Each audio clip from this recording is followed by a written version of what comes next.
देखो हम लोगों की बुद्धि भी ऐसी हो गई है, हम लोग भगवान के भी आगे आगे चलते हैं। एक बार एक सज्जन मिले तो बार बार कहते थे हमने ऐसी रामायण लिखी कि बहुत अच्छी लिखी। तो हमने कहा कि भाई भगवान की बड़ी कृपा है, पर उन्हें संतोष नहीं हुआ। कहने लगे कि इतनी बढ़िया रामायण लिखी है कि हम कहीं कहीं तो तुलसीदास जी से भी आगे निकल गए। तब हमारा माथा ठनका कि बीमारी दूसरी है। तो हमने भी ऐसे ही कहा कि होता है, लोग आगे निकल जाते हैं। एक आदमी का दौड़ने में बड़ा नाम था। एक दिन एक रात को वह अकेला ही दौड़ता जा रहा है, दूसरे गांव में पहुंच गया। रात को 12 बज रहे तो भी वो चला जा रहा। लोग जाग गए, रे कहां जा रहा भाई, ये तुम्हारे दौड़ने का समय नहीं है, रात का समय है और तुम इस समय दौड़ रहे हो। उसने कहा क्या बताऊं, घर में सो रहा था, चोर ने खटपट की आवाज की, मैंने ललकारा, चोर भागा, मैं पीछे। तो कहा दौड़ने में इतना नाम और चोर को अभी तक नहीं पकड़ पाया। तो कहा कि तुम पकड़ने की बात करते हो, 1 मील पीछे छोड़कर आया।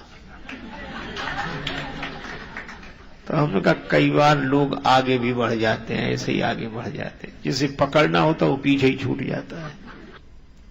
अच्छा, और भगवान की भी एक आदत है, जो उन्हें पीछे छोड़कर आगे बढ़ता है उसके वो पीछे पड़ जाते हैं,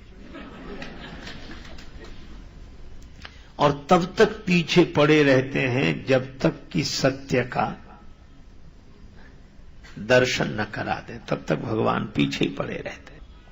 अच्छा, मुझे कई बार लगता है कि यह क्या जरूरी है कि पिता के सहित नाम लें। अब कई बार बड़ी कठिनाई होती है। हम लोगों को भी कुछ लोग ऐसे मिल जाते हैं जो पूछते हैं, और महाराज पहचाना? अब कह दो नहीं पहचाना तो दुख कि हम इतने खास आदमी, हमको नहीं पहचाना। आओ समझ में भी ना आवे तो भी हम लोग झूठ ही कहते हैं, अरे खूब पहचानते, क्यों नहीं पहचानते। अच्छा, अब मन में सोचें कि इसको कहां देखा है। अच्छा, फिर वो कहेगा कि पहचानते तो बताओ जरा हम कौन है। तब ऐसे ही कहना पड़ता है, अरे तुम्हारा नाम बस यहां रखा, निकल नहीं रहा, क्या नाम है वो। तब फिर वही बता देगा नाम। अरे खूब जानते हैं अच्छी तरह। और इतनी अटकलें लगानी पड़ती हैं कि है कौन। अरे सीधी सी बात है, जो मिले वही परिचय दे दे।